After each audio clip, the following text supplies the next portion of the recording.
here. Hang on a sec. We're going to turn around and show everybody. Once again, Brian Hyde and Carol Bundy checking in here in Las Vegas. Hi. Now, I got to show you. I want you to see. Look at this. What do you want us to do? Hi. The courtroom was packed with That is Bundy my family family. members today. That's my family. Carol, it was wonderful that this was an evidentiary hearing It was. where you could be present, since even though most of you guys are on the witness list, Yeah, you gotta if show it was them the again. actual They're all trial. goofy. Okay, I mean, Look at my goofy family. Look at them all. they were very happy to be here. Now, it was kind of a mixed day in the courtroom, and I know you guys came here with high hopes, maybe expecting that a dismissal would happen. That didn't happen, but my understanding is, in the end, you won.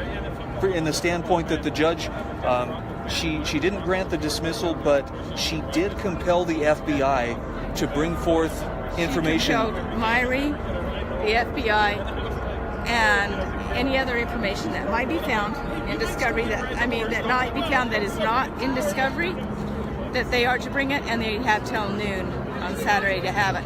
They complained about that. They said, no, we've given everything we have. We need it. But you know what? The truth is always easy to tell. Yeah. And that's our message today. Just tell the truth. Okay, so tomorrow is the detention, the detention hearing. Yes. Any thoughts on this? I mean, I know what you're hoping, but will you be back? My heart wants him home. My heart wants my family home. It's in the Lord's hands. And His will be done. And I accept that, whatever it is. Fair enough. Now, yeah, we've seen some very unexpected, I'm going to use the word miracles. Some people may call them coincidences. We've seen some very amazing things happen thus far. Yeah, we have. And there's no reason to expect that more couldn't be in the works. So twice a day we will be updating. Tomorrow we'll be updating probably close to 1:30, and again tomorrow afternoon. Carol, thanks for being here today. Thank you. All the best to you and your family. And if you want to go right to the source, this is the place where you do it. It is. And you know, I'm asking you all to still pray for my family, pray for all the patriots, and more importantly, pray for America. Hi, this is Brian Hyde. I have just landed in Salt Lake City, but I've been keeping a very close eye on what's been going on in Las Vegas with the detention hearing today with the Bundy family. Just got off the plane, just reactivated my cell phone, and it's been a very eventful day in the courtroom. So far what we have is Cliven Bundy has been denied release. The judge looked at the fact that Cliven is facing somewhere in the neighborhood of 80 years potential sentence and considered him a flight risk. Cliven and his attorneys argued very vigorously about the effect on his health. And look, to the casual observer in the courtroom, somebody who, if you had seen Cliven prior to the last 600 plus, almost 700 days of incarceration, just, without being convicted of anything, you would notice that it has taken a real toll on his health. My understanding is he has lost a number of teeth in jail and had to pull those himself. There are some pretty serious concerns about his health while he is in jail there. But Ammon Bundy still arguing for his release. Cliven's oldest daughter, Cherie, was apparently removed from the courtroom after some kind of an outburst. She had some very harsh words for Judge Gloria Navarro, and the marshals surrounded her and escorted her from the courtroom. She will not be able to return back to the courtroom. Clearly, there are some very strong and some hurt feelings on the part of Cliven's family. They really had hopes that perhaps a pretrial release would be granted. It's still not out of the question yet for Ammon and for Ryan, but there was an awful lot of time spent this morning going back and forth, and of course the prosecution arguing that the charges against these men are so serious that they just can't take a chance, and highlighting that the prosecution alleges there have been serious threats made against federal agents, and because of that they can't be trusted with release. So for Cliven, it's a no-go, and that is bad news, of course, for the Bundy family. For Ammon, the decision has yet to be made. He did agree that he would abide by whatever pretrial release conditions the judge called on. And so for the moment, that is what we have to share with you. I'll be reaching out to Carol Bundy. I'm sure right now she is in the courtroom and will be there until this has come to some kind of a conclusion this afternoon. So I wish there was more good news to share at this point, but let's not give up hope. There is still a possibility that Ammon and perhaps Ryan and maybe even Ryan Payne could receive pretrial release under whatever conditions the judge stipulates.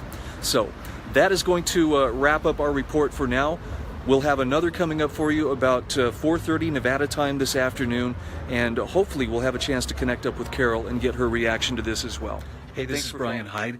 I apologize for the bad lighting, but I had to step out where it was quiet, where I could bring you a quick update on some of the observations of what was going on today in terms of the detention hearing for Cliven and Ammon and for Ryan Payne. Now, as you probably have already heard, Cliven was denied release from pretrial detention. Not the news that, of course, his family was wanting to hear. In the case of Ryan Payne, the judge also denied release, saying that this was due to him taking a guilty plea pertaining to the case up in Malheur, Oregon.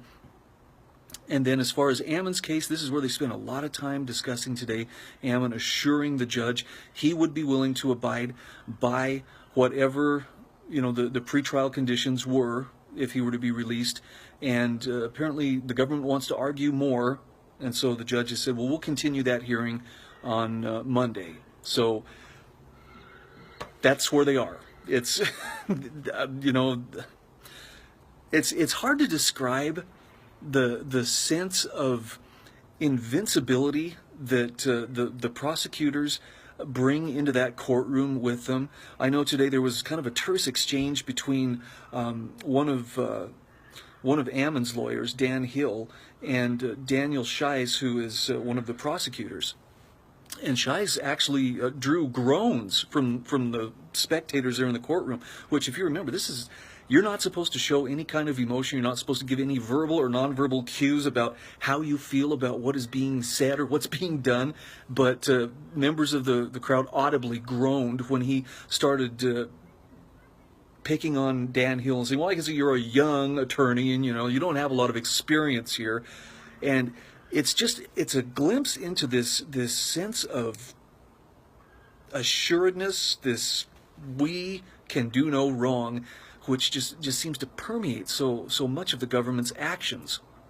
So I come back to the idea, and we've asked this a couple of times in the course of covering this trial.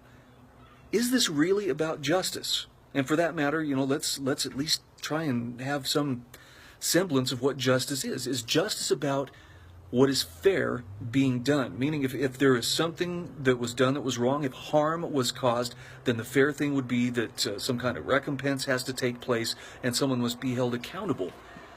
But that's not the feeling that one gets from watching the prosecution at work. The way they twist the defendant's words, the way that they just seek every little opportunity to take their digs and just make it sound like, these guys are not family men. Why, they were just, one step below a herd of escaped convicts riding through town, pillaging on the backs of grizzly bears. It's very interesting to see, and yet I think it kind of illustrates the disconnect between our government and the people.